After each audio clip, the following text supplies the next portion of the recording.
Hello, this is Avastar, one of your Teagle CSRs, and today I'm going to be teaching you how to use the Teeglepet breed converter. It's a very simple tool to use and absolutely indispensable if you want to be able to quickly convert and size up your mesh between the different Teeglepet breeds. Absolutely, I use it all the time to convert everything that I make, and it's really simple to use, and so I wanted to make this video to teach people how to do it, because it's really, there's nothing daunting about it. It's not hard at all. It just requires you to actually know the actual workflow of putting mesh through this and getting finished mesh on the other side. So the first thing you're going to want to do is when you open it up, it's going to look like this. You want to make sure you understand the terms of service up here, but I'm not going to use it, so I'm just going to move that up because I ain't got no use for it right now. The first things I'm going to do is I'm going to hide the wings, the mane, and the tail by hitting H in Blender. And then I'm going to come down here to my little keyframe section and grab this little green bar and move it down. And as you see, it sizes to the different breeds as you go. So this little area is pretty integral to the process. But you want to move it down to keyframe 0, which is your Hanoverian. Keyframe 5 is your American Paint, your Unicorn, your Frisian, Shetland, Clydesdale, Arabian, and Pegasus. There are currently 8 breeds in this converter, but when she releases more, there'll be more in like 40, 45, 50, 55, and so on and so forth. So to start, it's really easy. You want to import a mesh. I'm going to go over here and use this gem collar. I've already rigged this, so it has its weight information already. Generally, you want to start things, actually not generally, absolutely you want to start things on the Hanoverian because it's first in your little keyframes down here, so you want to start it on that. And as you size through the mesh, you want to do it one at a time, and I'll be covering that actual process here in a minute. But first things first, I this imported with an armature because it was already rigged. So I'm going to delete that. You can make and rig your models on this avatar. It's okay. I'm sorry, on this in this blend file essentially. You can make your mesh, you can rig your mesh, and do all your weight painting here. It's fine. Okay, so moving on to the next process. The first thing you're going to want to do is make sure it is actually fitted onto your horse. Normally, I find when days import in, they import in at a 90-degree angle, so you just want to change that to 0. Okay. And then your first instinct is going to be to go over here and just set, your armature modifier to the avatar skeleton right here. But what's going to happen when you do that?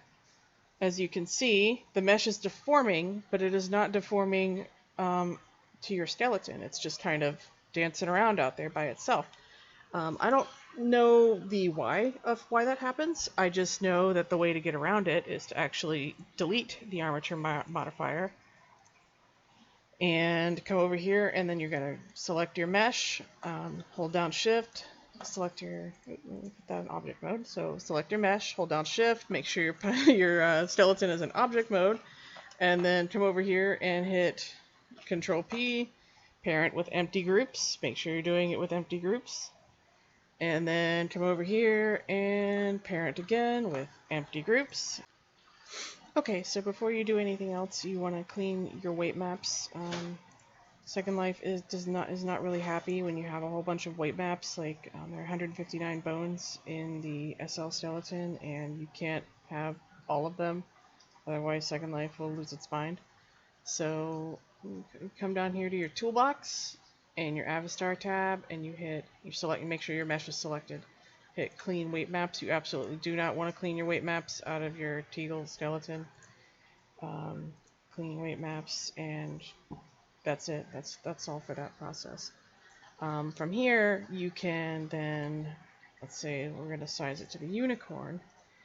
So you can see here, this is a good example because there's a little bit of deformation in the mesh that you can fix with soft select after you apply the conversion. So to apply your changes to the skeleton with the little slider here, you're actually going to want to come over here to, actually you want to first set your avatar skeleton to pose mode, then come over here to posing, and under rig modify tools, you'll see something called apply as rest pose. Click that, and the skeleton is now applied, and you can no longer move the bar along and still get mesh that is true to the actual Teeglepet mesh, because now the unicorn deformations are actually set into the skeleton. So Control Z, go back to where we were. Yeah, so don't move this around after you've applied as rest pose. So now that your changes are applied to the actual skeleton, you can now select your mesh, go into edit mode, and select the parts of the mesh that are deformed or that you want to change. Make sure you have soft select enabled, and just move the mesh around until you get it into position. Just rotate that a little. And there's a little wiggle up here that I don't really like, so I'm going to change that.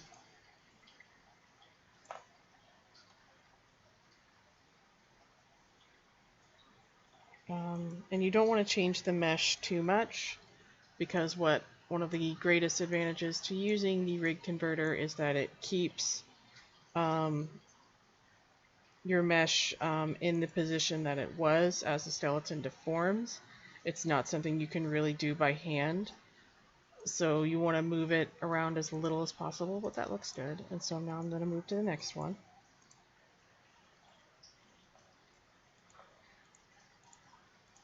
And just grab that and move it out. And you see it's very easy, there's very little correction needed.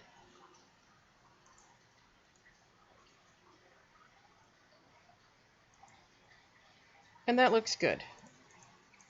So at this point, your mesh is good to export. There's really nothing more to it. You'll want to save this separately. What I do with my my rig converter is I'll often save the Hanoverian as a base, and then I'll save each mesh, like each mesh that I convert, I'll save like the blend file as like gem collar, unicorn, and then just save it as a separate blend file. Alright, and so now I have this base to come back to always. And then from here, I can just open up this new base, size it to something else, come over here, set this to pose mode, come over here to posing, set this to apply it as rest pose, and this looks pretty good. Just this would need to be changed right here. And from here, you can do the same thing, just export the mesh. I hope you have found this video to be informative, and I look forward to seeing the meshes that you guys convert. I hope this makes everything way easier for you guys. Have a great day, and take care. Bye-bye.